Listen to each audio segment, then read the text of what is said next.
Hayır, neden gıcık alıyorsun? Ya bu adamın tipini ben...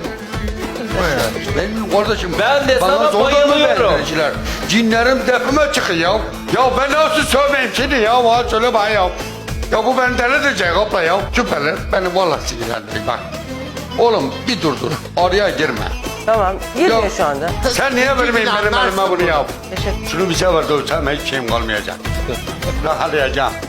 Ben anca ona güneş görmemiş öyle laflar sokarım da 3 gün düşünür bu ne demek istedi diye. Bak gel sen de tatlı tatlı konuş. Konuşma Bir lan soru- bana. Ya Konuşma. Bir soru Sana konuşmayayım. soracağım. Tatlı tatlı da konuşmayayım. Acı acı da konuşmayayım. Bir soru soracağım. Sor lan. Soruyorum. Sor. Bak bunu samimiyetimle soruyorum. Konuşma lan. Konuşacağım. Dur bir dakika. Ben bunu sevmedim ya. Köyden Tanımayayım ya. ev almış. Oğlum bak gülme. Beni sinir etme lan. Gülesim geldi. Gülme lan. Ben konuşurken gülme. Tamam pardon konuş. Gülme lan. Sen. Aç şunu döveyim la valla. La gel seni bir sefer öpeyim abi. La vurun bana la. La Allah'ını seversen gel la. Peki bir şey Saptırma